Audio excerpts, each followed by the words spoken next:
Welcome to another intriguing It's a Mystery, where we attempt to solve all kinds of mysteries, from the spooky to the wonderfully weird. And we'd like you to help us as we investigate the following cases.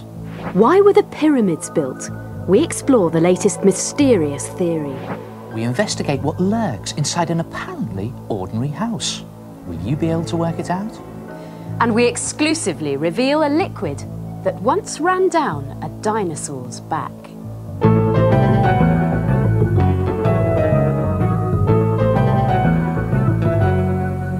It's a mystery who or what lives inside house number 23.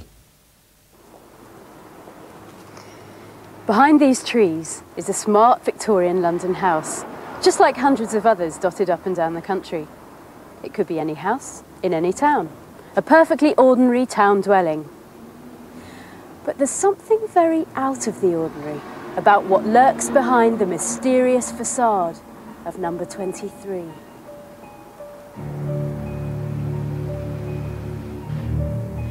I made some inquiries and I found that the postman never visits and the dustman never calls. Let's have a word with the neighbours.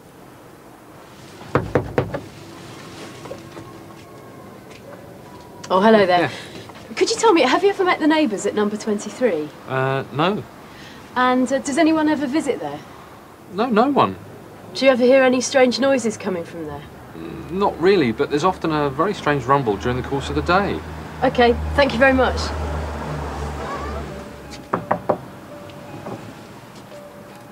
Hello there. Could you tell me, have you ever seen the neighbours at number 23? No, never. Have you ever seen anyone visit them? No. Have you ever heard any strange noises from there? Yeah, occasionally. OK, thanks.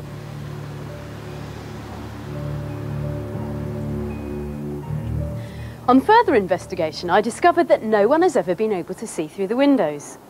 If you take a closer look,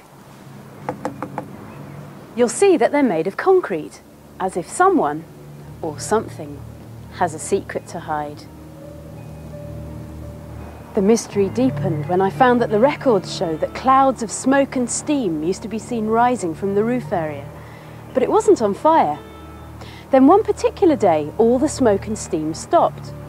All that can be heard now is the occasional loud rumbling noise, and the house and the windows appear to shake.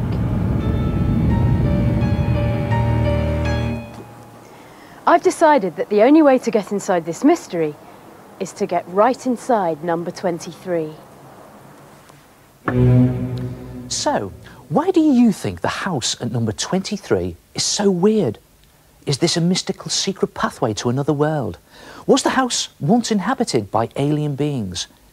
Or is Sophie about to enter the most haunted house in Britain? Well, I can't get in the front door because it's made of concrete, just like the windows. But let's have a look round the back.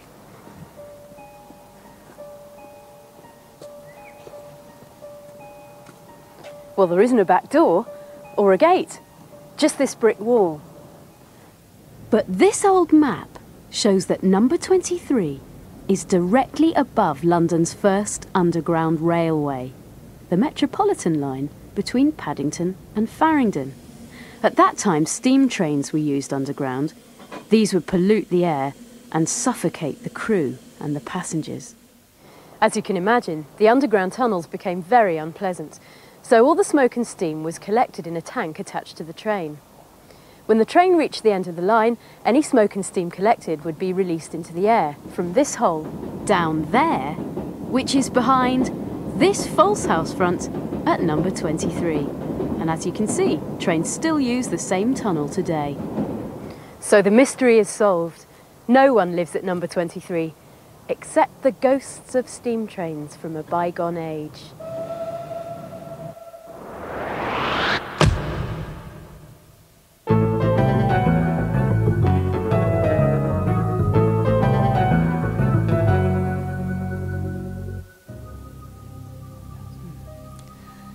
It's a mystery why the Great Pyramids of Egypt were built. Many people thought that the pyramids were used as tombs to bury the pharaohs. And others thought that they were built to guard the mummified pharaohs, encased for an eternal afterlife. Yeah, I thought that too. But now we could both be wrong. Let's study the evidence. The textbooks say that the pyramids of Egypt are the tombs of the pharaohs. Yeah, but if they are the tombs of the pharaohs, why build a massive pyramid on the top to advertise the fact that they were chock-a-block with jewellery and precious items? A great advert for robbers. Well, textbooks also say that they were built 4,500 years ago, around the year 2,500 years BC. However, there hasn't ever been any real evidence to support this. In fact, the mystery of the pyramids has always intrigued us. One of the latest theories put forward by two experts suggests that the Egyptians were in fact trying to mirror space by literally pulling the stars from the night sky and setting them down here on Earth. Well, before you laugh at the idea, just listen to the evidence. Imagine it's the year 10,500 BC. If you had looked up into the dawn sky, you would have seen the band of stars called the Milky Way, or as the Egyptians called it, the Winding Waterway. They thought of it as a twin of the River Nile, down there. Now that was the most important water source on which their lives depended. To the right, you would have seen a group of three stars known as Orion's Belt. And in 10,500 BC, these stars would have lined up exactly with the layout of the pyramids on the ground. The pyramids' peaks were the exact mirror image of these three stars. So, could the Egyptians really have built the pyramids to copy the stars in the sky? Well, what's more, on the horizon, a bit earlier in the same Egyptian dawn sky, in the year 10,500 BC, there would have been a cluster of stars known as Leo. They're called Leo because if you join the stars, they're roughly the shape of a lion. So the theory reckons that the Egyptians built the nearby Sphinx in the image of the Leo star cluster up in the sky. From the side, the stars and the Sphinx both look like a lion. So it turns out that the Egyptians could well have been putting the stars down here on Earth. Great theory, but the stars were only in these positions in 10,500 BC, and the pyramids were supposed to be built in 2,500 BC. You're only 8,000 years out. Oh yes, but yet another theory dates them earlier. It's been discovered that marks found on the side of the Sphinx looked exactly the same as a piece of limestone does when rain beats down on it for hundreds of years. And what's that got to do with the date it was built? Well, in 2,500 BC, Egypt was as dry as a bone, so the Sphinx would have had to have been built much earlier to have obtained these marks. It's now been worked out that thousands of years earlier, towards the end of the Ice Age, the Sahara Desert on which the Sphinx stands would have been green. At this time, there were rains heavy enough to cause such erosion, so that would mean that the Sphinx could have been built much earlier. Perhaps a date of 10,500 BC is more realistic, so the dates do coincide. It's a real possibility that the reason the pyramids were built was to try and put the stars right here on Earth. Do you think it could be true? Well, amazingly, these new theories of why the pyramids and Sphinx were built all seem to add up. There's just one big problem. There is no real proof.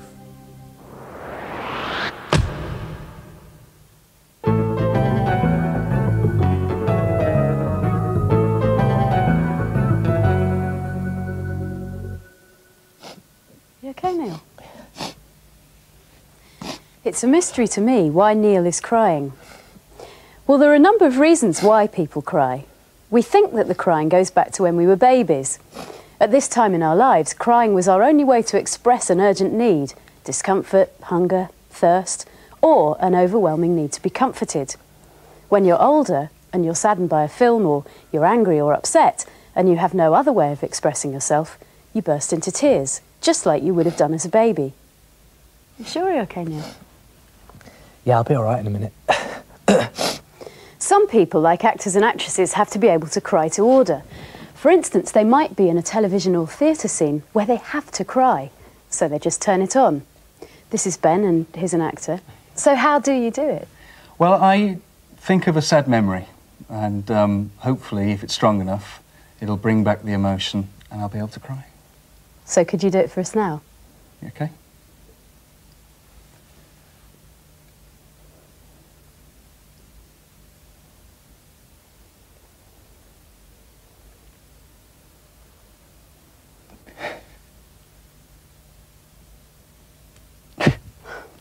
Thanks, Ben.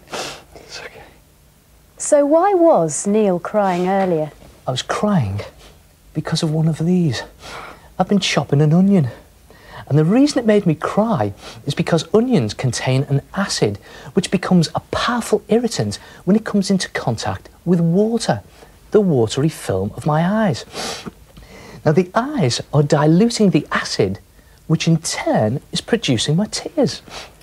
So there you go. There's many reasons for tears. And did you know that when we're miserable, apparently our tears are meant to be different from those produced when our eyes are irritated by something? Our emotional tears contain a substance that makes us feel down. If we cry, we get rid of it and feel better. So it's unhealthy to hold back your tears. In fact, if you don't cry and let those bad feelings out, you risk becoming more upset, and this in turn can make your body's immune system vulnerable to nasty bugs. So don't bottle up your feelings when you're upset. Just remember, it's cool to cry.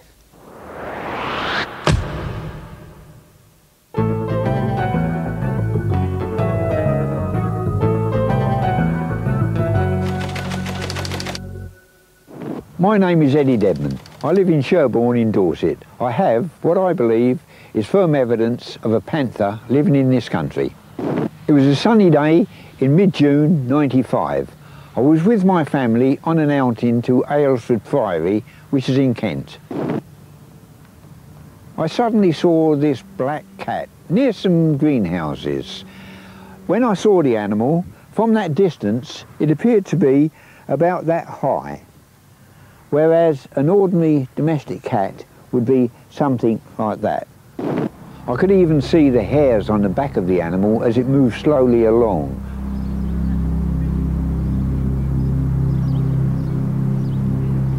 Suddenly it stopped and I thought looked at me. Believe me, I was ready to run. Some people in the priory thought that it might have been a large, fat domestic cat, but I've seen cats before. Believe me, it was no cat, it was a panther.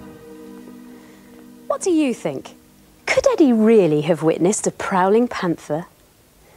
Well, over the last 20 years, there have been hundreds of supposed sightings and reports of wildcats in Britain. Some think that this is down to a law passed 20 years ago. This law made it much more difficult for people to own wild and dangerous animals as pets. So, what did they do with their pet panthers?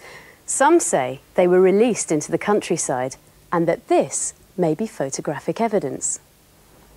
This is a footprint possibly made by a panther that has been sighted around Exmoor. And these droppings were found in Devon in 1990. Do they belong to a big cat?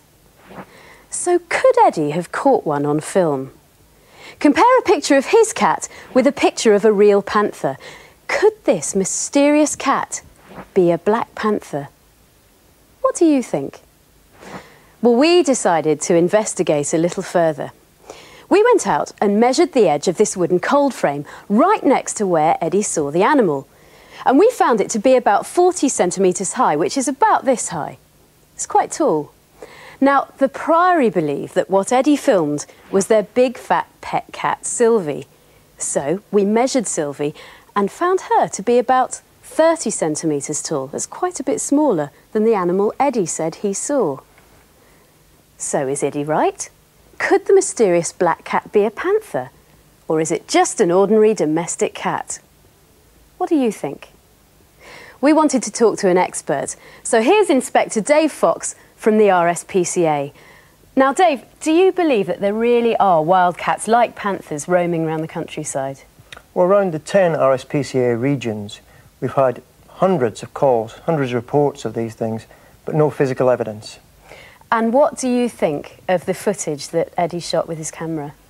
I think it's just a big black domestic cat, but who knows? Thanks, Dave. What do you think? Is it a plain old pussycat or a panther?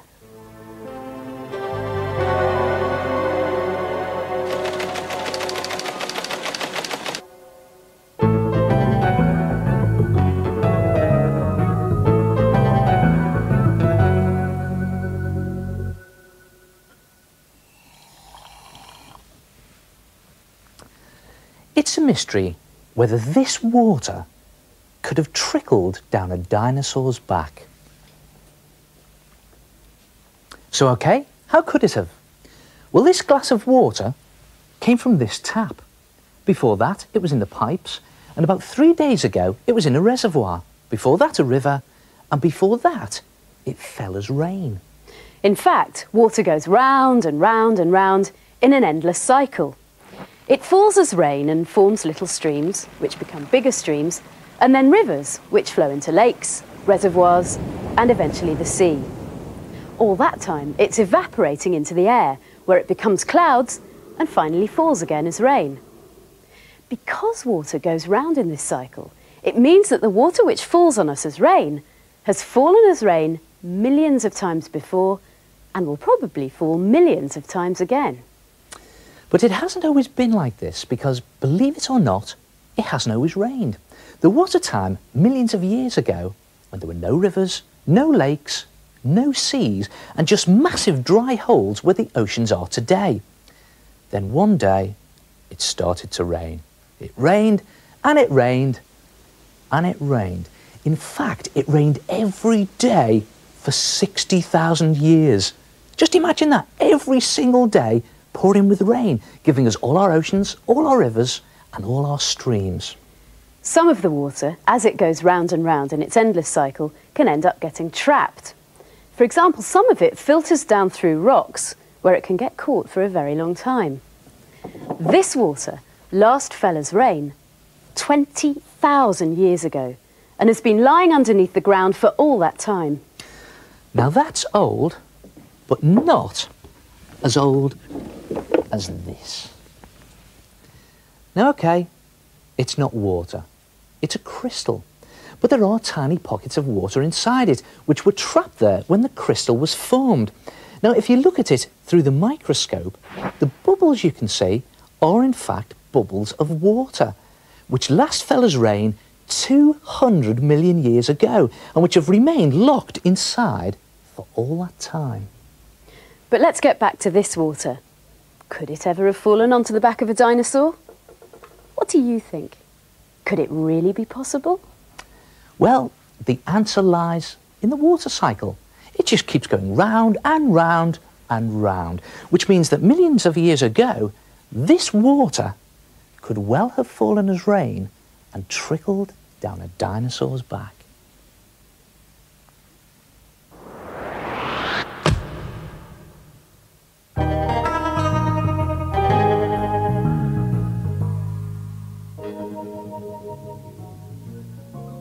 Well, there we are. Some mysteries we've solved, and some remain unsolved.